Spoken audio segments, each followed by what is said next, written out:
Praise the Lord. ஆண்டவராகிய இயேசு கிறிஸ்துவின் நாமத்திற்கு மகிமையும் கனம் உண்டாவதாக.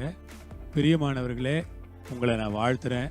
இந்த காலை நேரத்தில் அப்போஸ்தலனாகிய யூதா எழுதின பொதுவான நிருபம்னு இந்த நிருபத்துக்கு பேர். இந்த நிருபத்திலிருந்து 20வது வசனத்தை நான் வாசிக்கிறேன். நீங்களோ பிரியமானவர்களே, உங்கள் மகா பரிசுத்தமான விசுவாசத்தின் மேல் உங்களை உறுதிப்படுத்தி கொண்டு பரிசுத்த ஆவிக்குள் ஜெபம் பண்ணுங்க. நீங்களோ பிரியமானவர்களே, யூதா சொல்றாரு, நீங்களோ பிரியமானவர்களே, சகோதர சகோதரிகளே, பிரியமானவர்களே, உங்கள் மகா பரிசுத்தமான விசுவாசத்துல, இந்த விசுவாசத்தை என்னன்னு சொல்றாரு? மகா பரிசுத்தமான விசுவாசம். அப்போ விசுவாசங்கிறது எதுல இருந்து வருதுன்னா பரிசுத்தத்துல இருந்து தான் வருது. பரிசுத்தம் இல்லாத ஒரு ஆளு கடவுளை என்னன்னு விசுவாசிப்பார்? பரிசுத்தம் இல்லாத ஆளுடைய விசுவாசம் எப்படி செயல்படும்? பரிசுத்தம் இல்லாத ஒரு ஆளுடைய விசுவாசத்தினுடைய செயல் எப்படி இருக்கும் நீங்க நினைக்கிறீங்க? பிரியமானவர்களே, வேதம் சொல்றது மகா பரிசுத்தமான விசுவாசம். இந்த விசுவாசங்கிறது ஒரு சாதாரணமானது இல்லை, மகா பரிசுத்தமான விசுவாசம். ஆமேன்னு சொல்ல கேட்கிறேன். மகா பரிசுத்தமான விசுவாசம், மகா பரிசுத்தமான விசுவாசம். அதற்காக ஆண்டவருக்கு நான் நன்றி சொல்றேன். மகா பரிசுத்தமான விசுவாசம். உங்களுக்கு விசுவாசம் அதிகமா இருக்கணும்னா நீங்க ரொம்ப பரிசுத்தமா இருக்கணும்.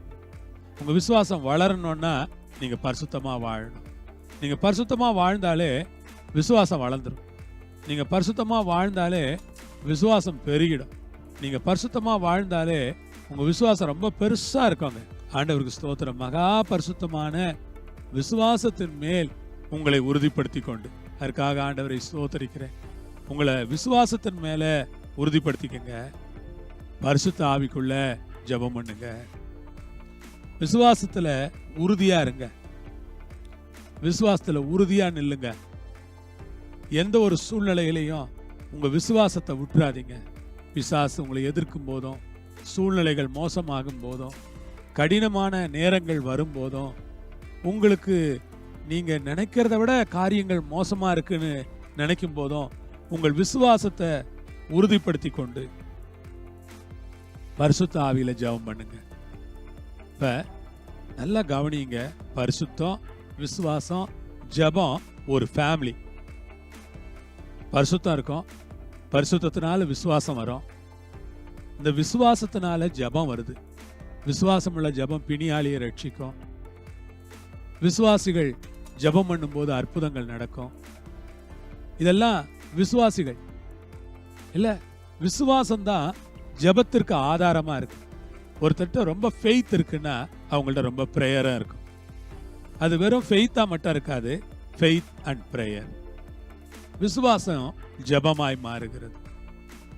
அந்த விசுவாசம் உள்ள அந்த ஃபேமிலி, பரிசுத்தம், விசுவாசம், ஜெபம் இல்ல, ஹோலினஸ், ஃபெய்த் அண்ட் பிரேயர், இந்த மூணும் ஒன்னாதான் இருக்கு. ஒன்னாதான் இருக்கு. ஆண்டவருக்கு ஸ்தோத்திரம்.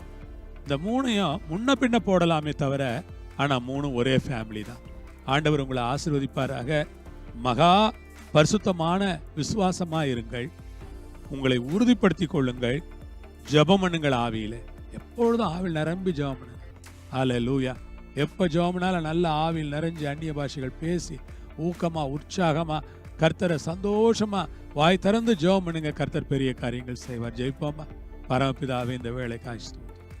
இயேசுவின் மூலமா நம்முடைய கரங்களில் எங்களை ஒப்புக்கொடுக்கிறோம். தேவரீர் கூட இருக்கிறதற்காய் ஸ்தோத்திரம். உடைய கிருபை தாங்கிறதற்காய் நன்றி. ரத்தத்தின் மறைவில் எங்களை வைத்து ஆசீர்வதி. சித்தம் நிறைவேறட்டும். தேவகரம் எங்களுக்கு ஒத்தாசையா இருக்கட்டும் என்று சொல்லி நான் ஜெபிக்கிறேன்.